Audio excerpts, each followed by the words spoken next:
여기 계신 모든 성도님들 환영하고 축복합니다. 이 귀한 말씀이 우리 가운데 귀하게 새겨지기를 간절히 원합니다.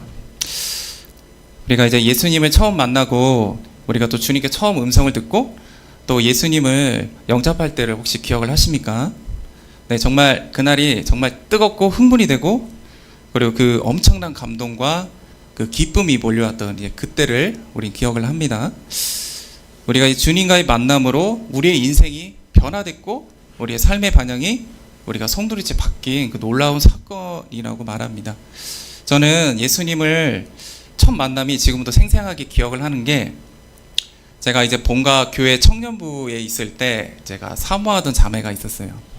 근데 이제 누구나 있는 그냥 풋풋한 청년의 시기죠. 아무래도 이제 교회 특성상 함부로 제가 고백은 못하고 혼자 그냥 끙끙 마음만 앓고 있던 시절인데 어느 날 이제 그 자매에게 제가 어떤 무언가를 좀 물어봤었고 답변을 들었는데 제가 이제 자매가 저에게 의도적으로 거짓말을 한다고 제가 생각을 했습니다. 근데 그렇게 생각을 하니까 제가 마음이 너무 고통스럽고 괴롭더라고요. 그래서 제가 그날 그 고통을 좀 잊으려고 저녁 내내 공원을 좀 걸어다니면서 아버지께 좀 기도하면서 이 고통을 좀 잊게 해달라고 주님께 요청했던 때가 있었습니다. 근데 그래도 좀 마음이 안 내려가니까 그냥 이제 그 공원에 있는 벤치에 그냥 들어 앉아버린 거죠. 그때 주님이 제 마음속에 오셔서 처음으로 놀라운 그 마음을 주시더라고요. 제가 이제 아마 예수님이 이제 아마 저를 처음 만나신 건 아닐 거예요. 이미 만났을 텐데 제가 아마 인식을 못했을 겁니다. 근데 그때 주님이 제게 마음을 주시면서 그 순간 제 마음이 그 고통이 싹 사라지면서 세상에서 그 말할 수 없는 그 기쁨, 평안 이게 막 몰려오기 때문에 아 이게 아버지께서 우리에게 주시는 그 응답이구나라는 걸 제가 처음으로 깨닫게 되는 순간입니다. 그때 주님이 제게 주셨던 말씀이 노뱀을 쳐다봐라 그럼 네가 살 것이다 라는 말씀이었습니다. 민수기 21장 8절에서 9절 말씀 여호와께서 모세에게 이르되 불뱀을 만들어 장대 위에 매달아라 물린 자마다 그것을 보면 살리라. 모세가 못뱀을 만들고 장대 위에 다니 뱀에게 물린 자가 노뱀을 쳐다본 즉 모두 살더라. 아멘.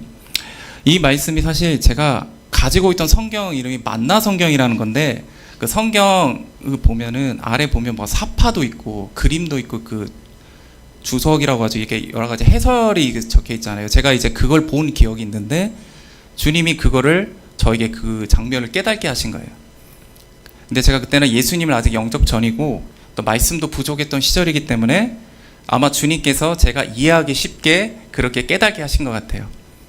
근데 당시 이스라엘 백성은 불순종, 원망의 죄 때문에 하나님께서 불뱀을 보내서 그들을 죽게 만들고 또 고통 속에 있게 하셨는데 모세가 이제 기도 요청을 하면서 이제 청동으로 만든 노뱀을 만들어서 그것을 쳐다보는 자들은 다 살게 하셨는데 그 노뱀이 바로 예수 그리스도를 상징한다라고 적혀 있더라고요.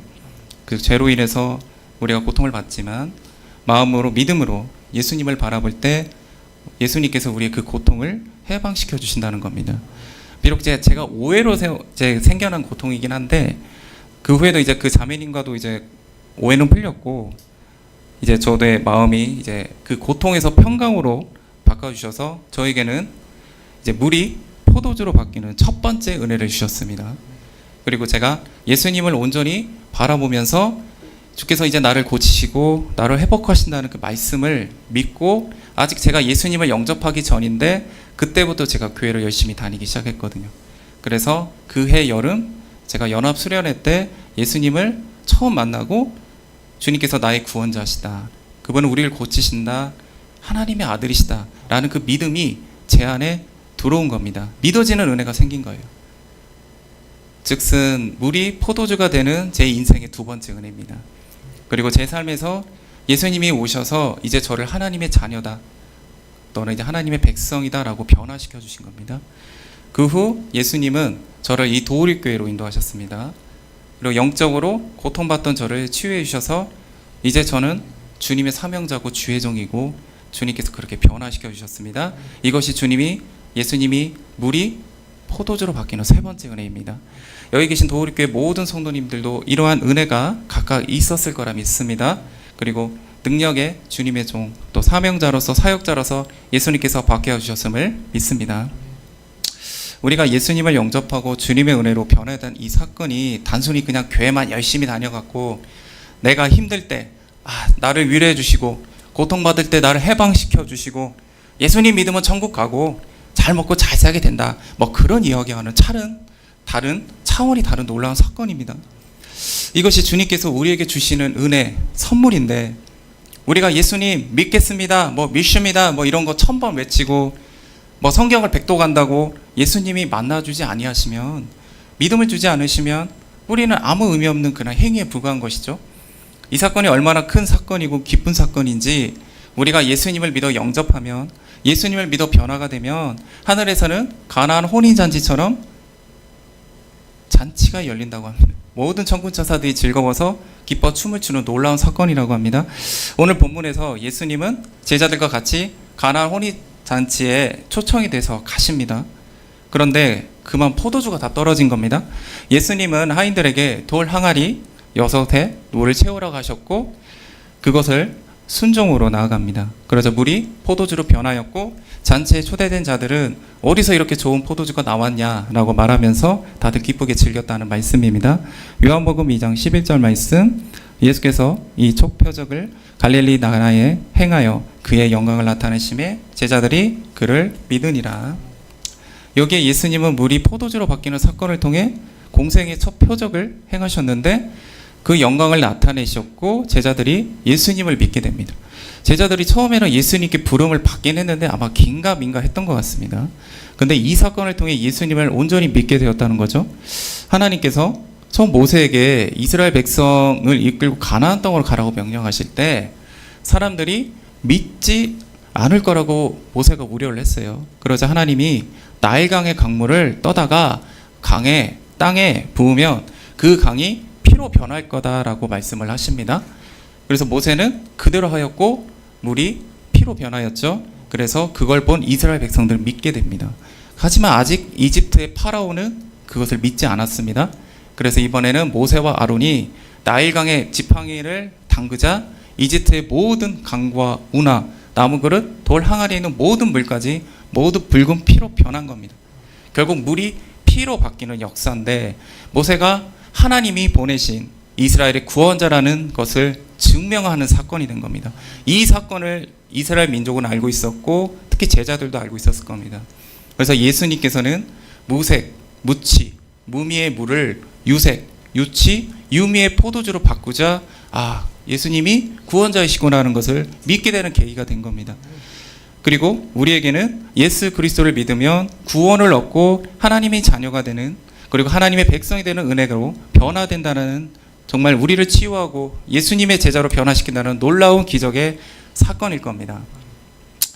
고한현 담임 목사님의 하나님이신 것이라는 책에 47번째 이야기 맛없는 신앙, 맛있는 신앙이라는 글이 있어요. 거기에 보면 물이 포도주로 바뀌는 은혜를 목사님께서 꿈을 통해서 좀 잘 얘기하셔가지고 제가 그걸 좀 나누고 싶거든요.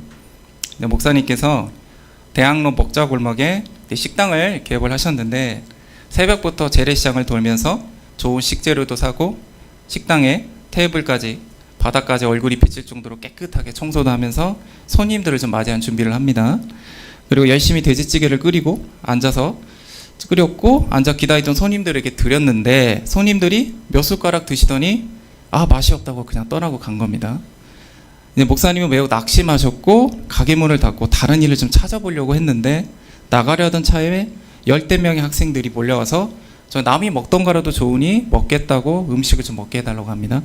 그래서 식탁에는 아까 그 차려야 되는 음식이 식은 채 있는데 그 학생들이 그 음식을 좀 먹게 해달라고 간청해서 마지못해 허락을 하셨다고 합니다. 그러자 학생들이 물 한 컵씩 음식에 따라 붓고 30분간 다시 끓였습니다. 그러자 손님들이 다시 음식을 먹는데 너무 맛있다고 환호성을 치는 겁니다. 그리고 주변에 이거 맛있다고 소문도 내고 인근 학생들도 데려오겠다고 이제 칭찬을 듣다가 꿈이 깨셨다고 합니다. 그래서 이제 여기 물 한 컵이 하나님의 기름 부으심이고 30분간 더 끓인 것은 하나님의 도우심이라고 합니다. 이로 인해서 하나님의 놀라운 역사하심이 이제 시작이 된 거죠. 좋은 재료, 최고 정성, 완벽한 환경, 이 모든 것을 갖추고도 맛을 내지 못했는데 물 한 컵의 역사가 그 맛없는 요리를 맛있는 요리로 되게 하였고, 또 30분 더 끓이는 역사가 이 식당이 소문나게 한 겁니다. 이는 이제 물이 포도주가 되게 하신 예수 그리스도의 섭리입니다. 몸이 건조하고 맛없고 쓸모없고 우리 망할 수밖에 없는 우리 보잘것없는 우리 같은 인생인데, 물 한 컵 같은 기적으로 예수님이 내 삶에 들어오시면 생동감 있고 맛있고 힘 있고 건강하고 의미 있고 형통하게 하시는 우리의 인생으로 변화된다는 겁니다. 이와 같이 우리 도우리교회 모든 성도님들의 삶이 물이 변하여 포도주가 되는 인생이 되시기를 예수님의 이름으로 축복합니다.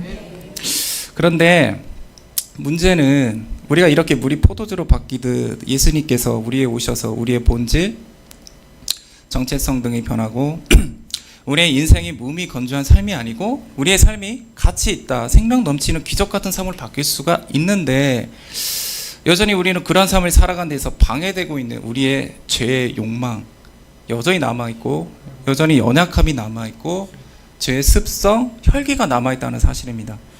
저는 이것에 대해서 한참 고민한 적이 있는데, 분명히 예수님 믿으면 성령님 내 안에 거하시게 되면 하나님이 기뻐하시는 자가 되고, 이제는 죄 짓기 싫어지고 이웃도 섬긴 게 당연해지고 그렇게 변화된다고 막 내 삶에서 막 할렐루야가 외쳐지고 그냥 하나님의 일이 막 기뻐지고 의욕이 넘칠 거라고 저는 생각을 했었거든요. 근데 현실은 여전히 예전과 다를 바가 없는 거예요. 여전히 우울하고 무기력하고 의욕도 없고 이래저래 갈팡질팡하던 모습이 여전했다는 겁니다. 아니 내 삶에, 저는 진짜 제 삶이 정말 변화가 너무 간절했거든요. 이제 지금은 제가 영적으로 이제 병들어 있었던 시기였다는 걸 알지만은 그 당시는 제가 모를 때니까 몰랐기 때문에 이 반복되는 죄가 너무 많아서 저는 저에 대해서 너무 좌절하고 낙심을 했던 때입니다. 제가 이제 당시에는 공무원 준비하고 있었는데 제가 절대 이런 모습으로는 시험을 준비가 할 수가 없어요. 뭐 집중도 못하고 잠전도 많고 해야 할 일도 미루고 시간만 멍 때리고 보냈던 삶이었기 때문에 이것이 어떻게 예수님이 물이 포도주로 바꾸시는 변화된 삶이라고 말할 수 있겠어요.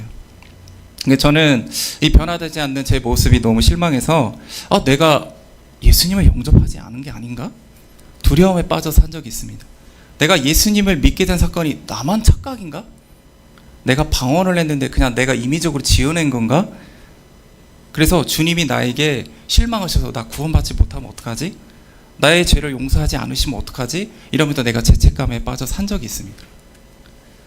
그래서 막 이것저것 책도 찾아보고 글도 찾아보고 또 뭐 어떤 목사님도 찾아가 보고 내가 찾아보니까 뭐 내가 변화되려면 성령 세례를 받아야 된다. 뭐 변화되지 않은 건 내 안에 성령님이 없기 때문이니까 성령님이 내주하도록 기도를 해야 돼.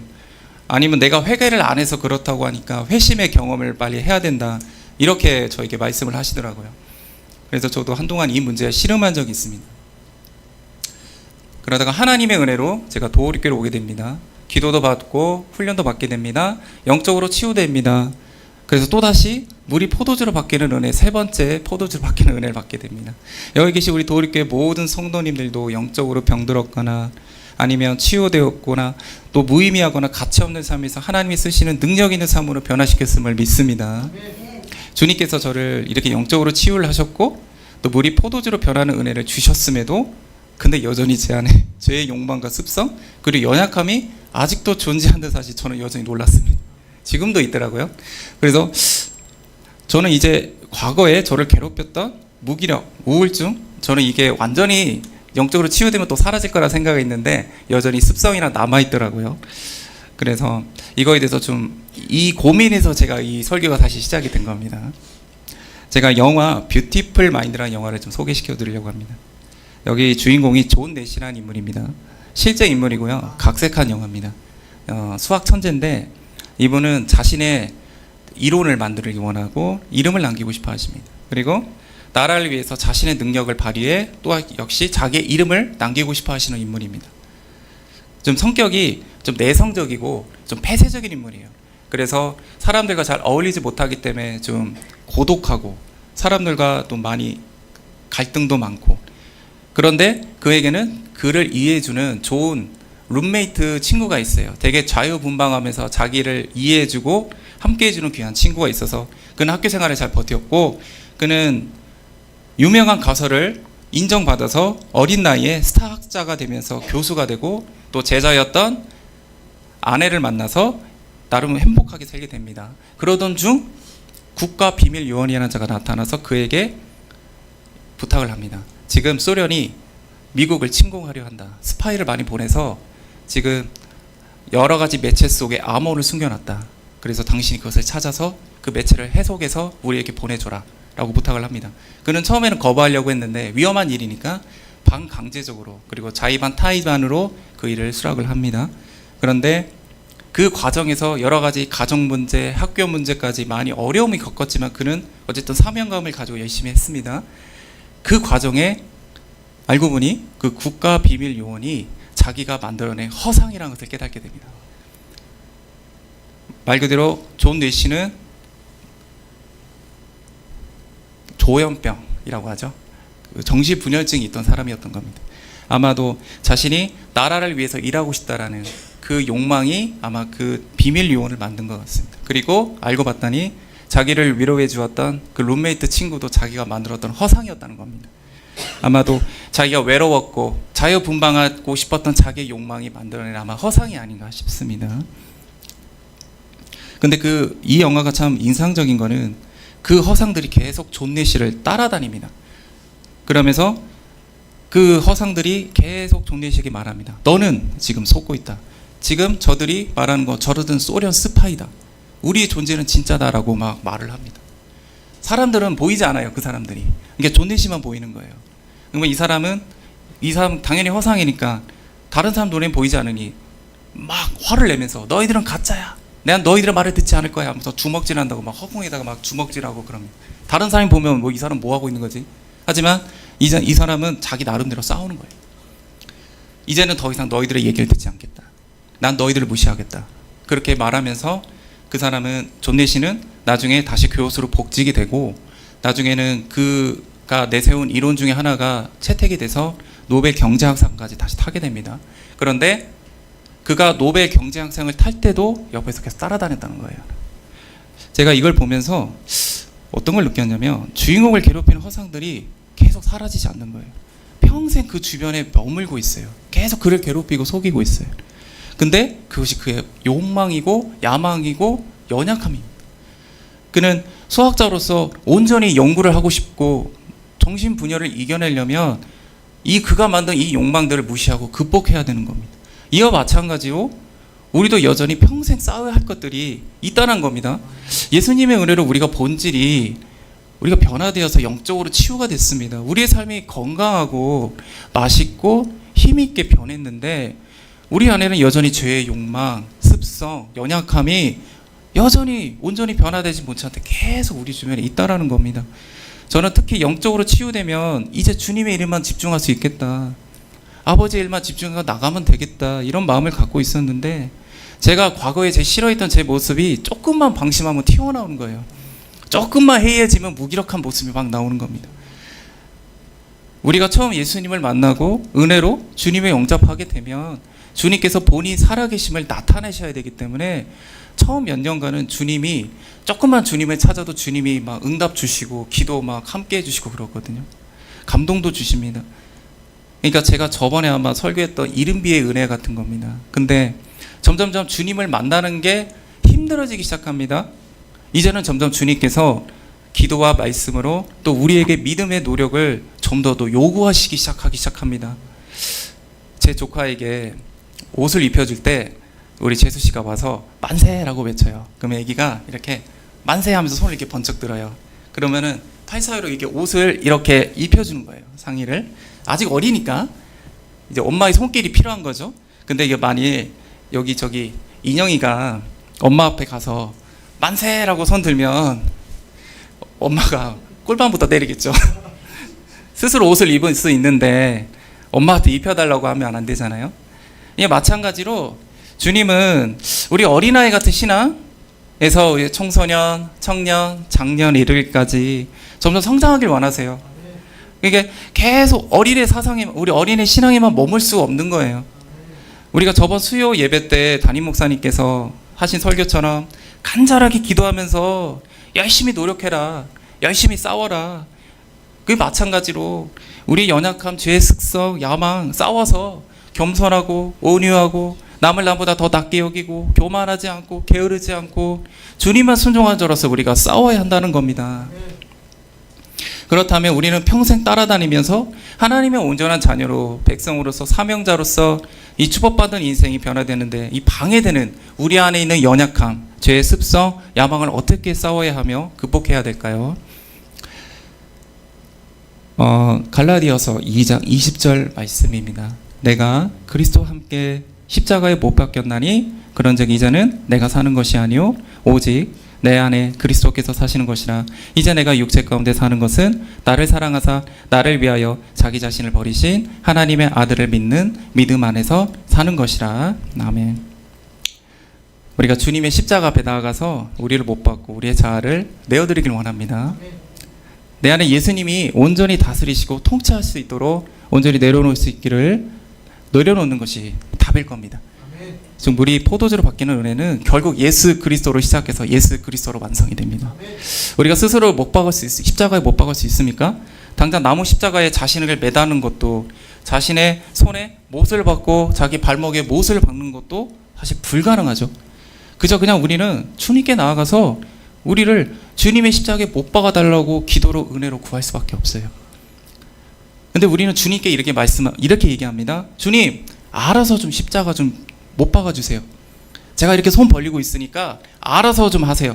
그냥 겉으로 들어보면 하나님께 맡기는 기도 같은데 속을 쳐다보면 여전히 주님께 만세를 부르고 손을 뻗어서 주님 옷 입혀주세요 하는 어린이 신앙과 같은 겁니다.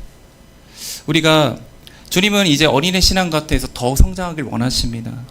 이제 기도와 말씀으로 십자가 앞에 나아가서 이 믿음의 씨름을 하셔야 합니다. 십자가 앞에 나아가서 주님께 요청해야 우리의 연약함, 죄의 습성, 야망 주님의 은혜로 못 박을 수 있습니다. 그저 그냥 가만히 있어서 나를 알아서 변화시키소서 이런 태도는 결코 온전히 변화될 수가 없는 겁니다. 이 시대 많은 교회들이 주님과 같이 영광을 누리길 원합니다. 그런데 주님과 같이 십자가는 지려고 하지 않습니다. 왜냐하면 그게 매우 고통스럽고 아프기 때문입니다. 우리 옛날 분들은 아실 텐데 로키라는 유명한 좀 권투 영화가 있어요. 거기 보면 주인공 로키가 경기를 앞두면 항상 훈련할 때 외치는 소리가 있어요. No pain, no gain. 그러니까 우리말로 하면 고통 없이 승리 없다라는 뜻입니다. 우리가 훈련을 할 때 고통스럽고 괴롭잖아요. 그러나 그걸 참고 인내하면서 자신을 단련해야 경기에 승리할 수 있는 거죠. 이거를 우리식대로 표현해 볼게요. 십자가 없이는 부활이 없다. 즉 십자가 없이는 승리가 없습니다. 여기 계신 우리 도우리교회 모든 성도님들은 매일 십자가 앞에 나가셔서 주님과 함께 못 박히시고 자신을 내려놓고 예수님께서 베푸신 우리 포도주로 바뀌는 은혜를 방해하는 우리의 연약함과 죄의 습성, 야망과 피 흘리까지 싸우시길 원합니다. 그리고 그 과정에서 넘어질 수도 있어요. 근데 바로바로 일어나시길 원합니다. 넘어지는 거는 죄가 아니란데 쓰러지는데 그대로 주저앉는 건 죄입니다. 우리가 넘어졌다 일어났다를 반복하면서 점점 주님께서 변화되고 맛있고 생명 있고 또 주님의 온전한 사명자로 변화될 것을 우리가 믿습니다. 우리의 마지막으로 이제 말씀드리고 싶은 것은 또 주님께 나아갈 때 믿음의 고백도 좀 많이 하시길 원합니다. 전에 어떤 교회 지체가 제게 어떻게 하면 믿음이 커질 수 있냐고 저에게 물은 적이 있어요. 그냥 흔히 말하는 기도와 말씀으로 아버지께 나아가십시오라는 이야기도 있지만 저는 믿음의 고백을 좀 많이 하시라라고 좀 좋아하는 기억이 납니다. 우리가 예수님께서 우리의 삶을 변화시키시려면 주님께서 내 삶에 개입하실 수 있도록 나를 내려놓고 믿음을 드려야 되는데 근데 아직 제가 그 믿음이 안 되거든요. 그래도 아직 제가 미술의 고백처럼 살지 못하고 주님을 향한 믿음도 부족해요. 그렇지만 계속 주님께 미술로 고백을 하는 거죠. 그러면 주님이 그 고백을 저는 받으신다고 생각하거든요. 제가 성령 사역을 할 때 이런 포즈를 좀 취하잖아요. 이게 뭐냐면은 이것이 제가 나의 심장을 드립니다라는 뜻이에요. 이게 정확하게 말하면 어떤 뜻이 숨겨져 있냐면 나의 생명을 드립니다. 나의 의지를 드립니다. 나의 열정을 드립니다라는 표현인데 이게 제가 예전에 기도할 때 하나님께 드렸던 표현이에요. 제 심장을 드리겠습니다라고 표현을 했었는데 그 당시 그렇게 드리다가 제가 까먹었어요. 그게 기도하다가. 그러다가 꿈에서도 제가 그렇게 고백을 하더라고요. 그리고 근데 제가 꿈에서도 그걸 까먹었어요. 근데 예배를 드릴 때 갑자기 그게 또 생각나는 거예요. 주님이 그냥 깨닫게 하시는 거예요. 주님이 기쁘셨나 봐요, 그 고백이. 그래서 정말 주님께서 이 고백을 받으시면 우리 삶 가운데 역사가 일어날 겁니다. 물론 그 과정에 우리가 원하는 것과 좀 충돌이 날 겁니다. 아마 좀 많이 힘들고 귀찮고 많은 어려움이 있을 건데 그래도 그 상황 묵묵히 받아들이시고 믿음으로 순종하시길 바랍니다. 그렇다면 우리 주께서 우리를 위해서 예비하신 물이 포도주로 바뀌는 삶이 이끌어지고 만들어지실 거라 믿습니다. 주님의 십자가 앞에 내려놓고 아버지께만 믿음의 고백을 드리며 예수님께서 우리에게 예비하신 물이 포도주로 바뀌는 놀라운 은혜를 경험하는 우리 도우리교회 모든 성도님 되시기를 예수님 이름으로 축복합니다. 아멘. 기도하겠습니다.